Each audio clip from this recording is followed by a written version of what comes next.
Live services are a significant hazard in any construction project. It's critical that during the planning phase, they're identified and a safe system of work established for the construction stage of the project. Our role is just to ensure our guys are kept safe. The advantage the guys have today is the apprentice or the electrician.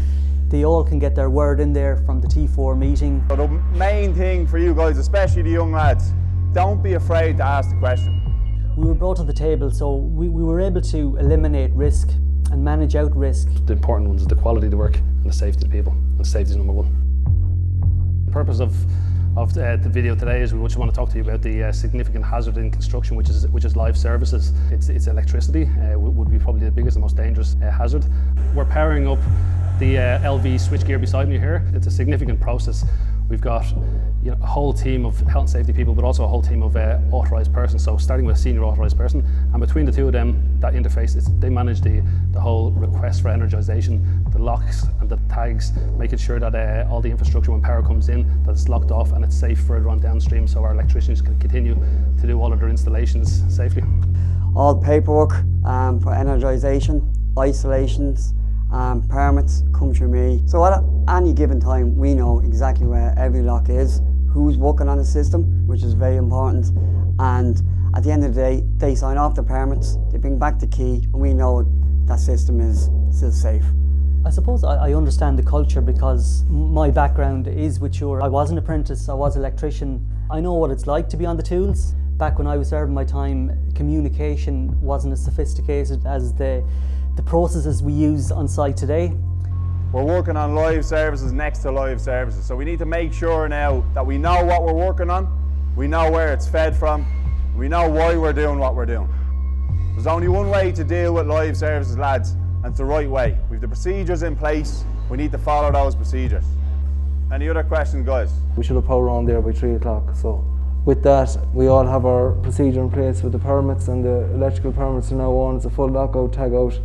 Should be in place for all boards going forward, all works on any boards going forward. So very often in construction projects, the quality of information deteriorates the further up the chain it goes. I think our process prevents this deterioration of the quality of this information, be it from T4 to T3 to T2 to T1, because we are constantly dealing with fact. So Gary Flynn, I'm Jacob's EHS lead on the project. We're here today to talk about live services, which has been one of our main hazards on the project. There's a whole process of planning prior to this. We're the electrical contractor, Jacobs are the main contractor, so there's a whole coordination piece for us to apply for a permit to energise. We're working very closely with our partner Suir, who manage our lockout tagout procedure and electrical procedure on the site. We lock this key off, we take this key and we place it into the lockbox, which is this lockbox here, and that lockbox is then locked down also, and that goes then to the lockout tagout office. We've developed a good, trustworthy relationship with Suir Engineering over the last couple of years, delivering a large number of large-scale projects for our clients. So we just want to ensure that the COVID-19 procedure doesn't take the focus off the risk of working in live environments, just to ensure our guys are kept safe. So we walk the site, we communicate to them, we get involved, we make sure that they have a clear understanding of the hazards that surround them. So I suppose at this stage of projects, for the guys working out there on the actual infrastructure or doing the installations, there's probably about 2 years of planning that's gone into this, and the development of electrical safety plans and the safe systems of work to manage their safety now through the next phase as power is being distributed down through the building. But the important ones are the quality of the work and the safety of the people.